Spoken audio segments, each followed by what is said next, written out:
Olá, meu amigo, minha amiga, muito obrigado por vocês estarem aqui no nosso Portal do José, hoje para mais um encontro num dia repleto de fatos muito importantes para a República Brasileira, embora, sob o olhar de muitos analistas, muitos veículos de comunicação, esses atos possam parecer situações normais, corriqueiras aqui no nosso país. Mas não são não, é aí que está o ponto que eu quero jogar luz aqui no nosso encontro de hoje, porque não é em qualquer república que um ex-presidente da República, no espaço de 6 meses, aparece 4 vezes diante de um delegado de Polícia Federal para prestar esclarecimentos sobre crimes. Isso sem levar em consideração a penca de crimes que recairão sobre a cabeça do ex-presidente da República, que o forçará não só a ir novamente a delegacias de polícia, mas perante também aos magistrados e mais à frente perante a leitura de condenações criminais, como a gente sempre tem apontado aqui no nosso portal. Hoje, o ex-presidente da República, portanto, foi mais uma vez à Polícia Federal. Eu pergunto a vocês, vocês acham que tinha muita gente esperando o Bolsonaro? Ele toda hora se ufana de estar ali reunido de uma série de pessoas que estão gritando mito, mito, mito. Essas pessoas simplesmente desapareceram?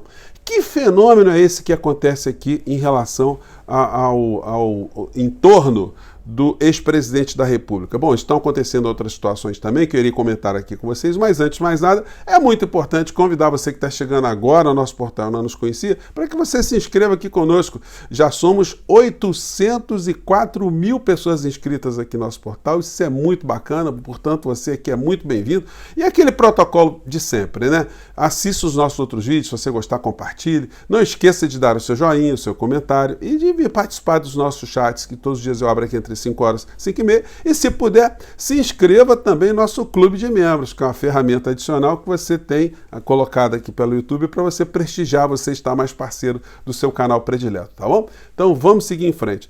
Então, gente, olha só, tem situações que eu sempre apontei aqui com vocês, né, que a fila iria andar. E a fila está andando em vários segmentos que atuaram contra a nossa saúde física, a nossa saúde mental e a saúde da democracia aqui no nosso país. Uma dessas instituições é a Rádio Jovem Pan, o Grupo Jovem Pan, que está perdendo dinheiro, está definhando e nesse dia está fazendo mais uma leva, né, de demissões. A matéria aqui do UOL diz: após demissões, Jovem Pan passa a faca na programação. Saiba o que mudou. Então, várias pessoas muito conhecidas para o olhar, né, das pessoas que acompanhavam essa emissora, estão saindo de lá. A situação está muito complicada. E, enfim, é apenas mais um passo de uma fila que está andando rumo ao lixão da história, como a gente sempre disse aqui no nosso portal. Muita gente se uniu ao Bolsonaro, para ganhar dinheiro. Ninguém tinha, de fato, assim, uma identidade profunda nesse campo, né? Em outros campos, não. Em outros campos há uma identidade porque a deformação na sociedade, como a sociedade brasileira, pode acontecer, né? E como acontece também em outras sociedades.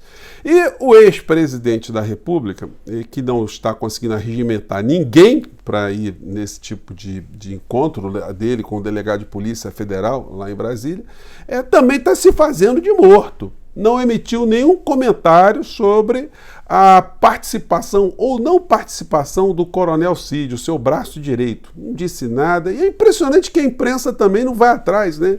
É engraçado isso, né? Ninguém levanta essa questão. Nós estamos falando de alguém que cometeu uma série de crimes. Eu não estou dizendo que supostamente cometeu, não. Alguém que cometeu crimes. Portanto, na CPMI de ontem, deveria ser tratado com o nome que todas as pessoas que cometem crimes são dentro de um processo judicial, como criminoso. Só está faltando a sentença final. E, no entanto, apareceu ali com aquele uniforme do Exército, o que foi uma coisa infame, uma coisa que joga a reputação do Exército ainda mais para baixo, e as pessoas honradas dentro das forças militares absolutamente ficam constrangidas ou ficaram constrangidas com esse tipo de situação, porque elas não viram ali um herói, um patriota, não viram ali uma pessoa que estava honrando a farda das Forças Armadas ou do Exército. Estava ali diante de uma pessoa que se comportou como um rato, servindo uma pessoa desqualificada como a figura do ex-presidente da República. Então, enfim. Mas outras situações graves acontecerão com eles, né, gente? Eu sou obrigado aqui, eu nunca pensei, né? Já comentei isso com vocês, né? A condição de professor universitário, professor na área de direito constitucional, direito penal, de estar me referindo a governantes do nosso país, ex-governantes do nosso país, com esse tipo de palavras, né? De classificações, mas elas são absolutamente injustas. E lembrando, né? Eu gosto sempre de salientar, quanto mais a gente vê essa coisa toda vindo à tona, mais nós temos que nos orgulhar de termos sido sobreviventes, porque nós escapamos dessas pessoas. E agora eles vão ver o que é bom, diante de nós estarmos vivos e estarmos cada vez mais atuantes para esclarecer mentes e tocar corações para que essa gente pague pelas coisas que eles fizeram contra o povo brasileiro. É uma turma de covardes que não tem limites, né? Bolsonaro chega à Polícia Federal para depor sobre trama golpista de Marcos Duval. Gente, não apareceu ninguém lá. O Bolsonaro, se ele não anuncia nos canais dele, as pessoas não vão, né? Não aparecem, né? Vão aparecer na Polícia Federal para fazer o quê, né? Enfim. Então, isso dá bastante para a gente a dimensão de muitos artificialismos, né, ligados a essas criaturas todas.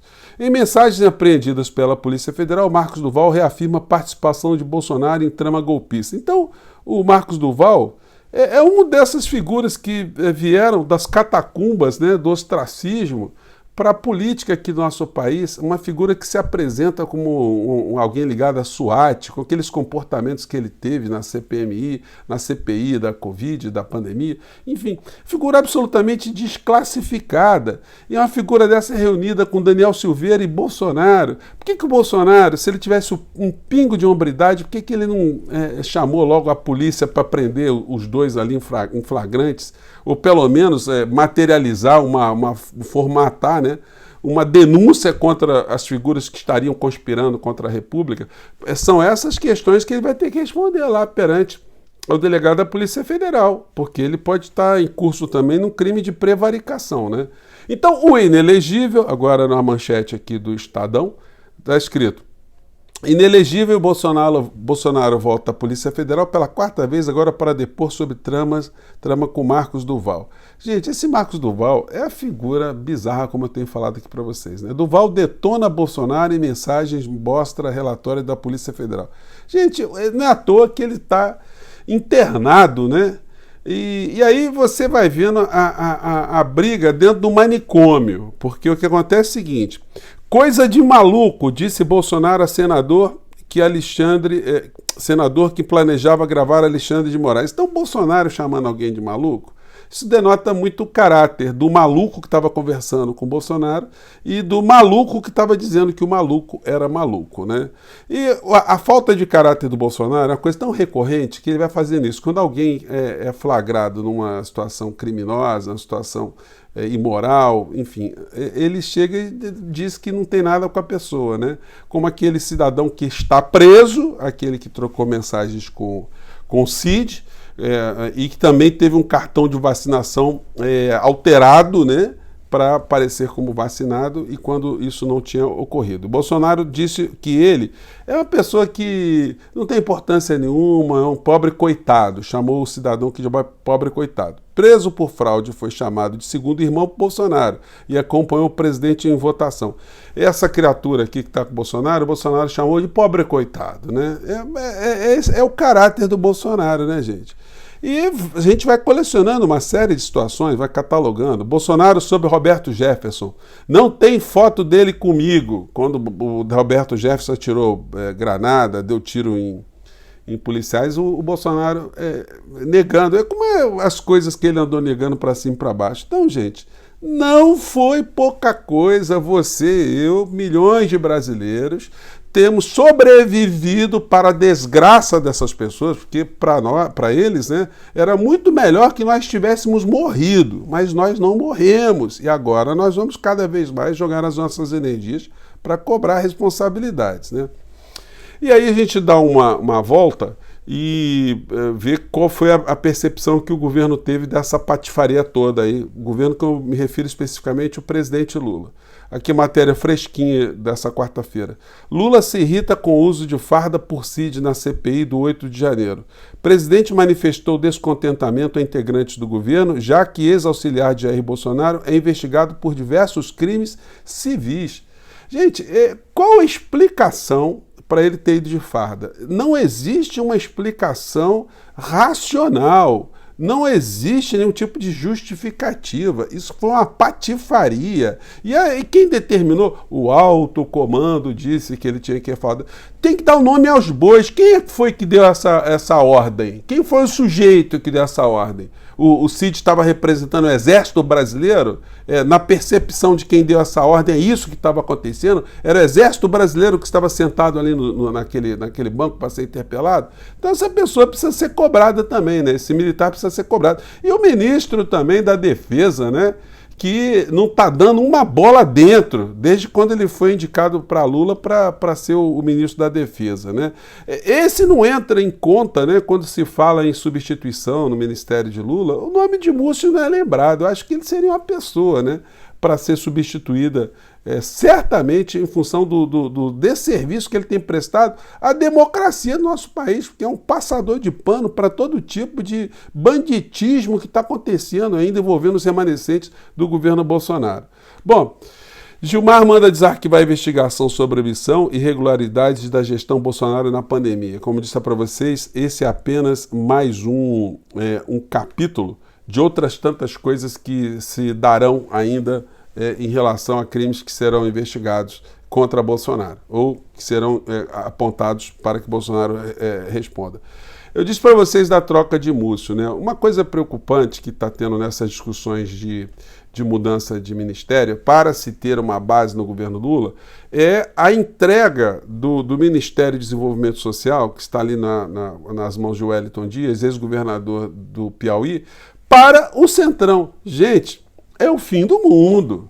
A matéria aqui, que eu já abordei mais cedo, mas eu não comentei esse trecho aqui específico, diz o seguinte: em meio à pressão do Centrão, aliados de Lula e a primeira-dama Rosângela da Silva, a Janja, tem dado recados para que Bolsonaro blinde o Ministério de Desenvolvimento Social, que cuida do Bolsa Família. O presidente avalia que o Wellington Dias tem desempenho ruim como ministro. Bom, isso é a matéria está dizendo, né?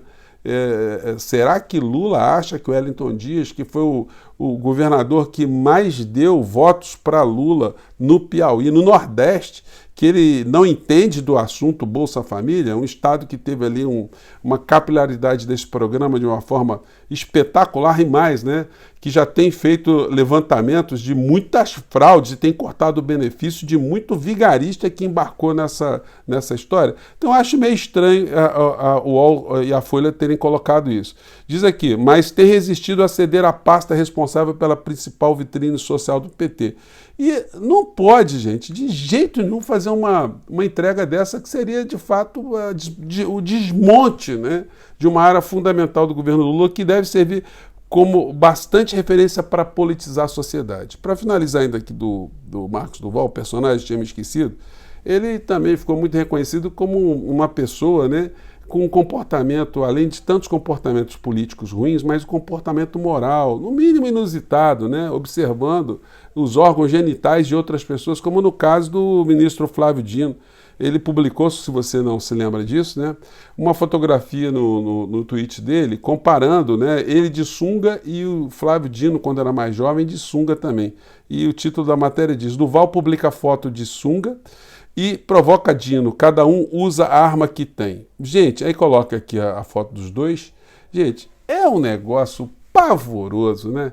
Então, quando eu mostro isso para vocês, amigo, respire, vá tomar seu cafezinho, depois, enfim, dê uma refletida, minha amiga, dê uma refletida, e se orgulhe, né, de você ter ajudado, dar um freio nesse tipo de situação. E as coisas que estão se dando agora são consequências do seu ato, do nosso ato de todos nós, de termos criado uma barreira para essa insanidade. Agora, depois de superado esse episódio, como eu disse a vocês, é hora de responsabilizações, né? É para isso que eu estou aqui. Gente, mais uma vez, um grande abraço, até o nosso próximo encontro. Tchau!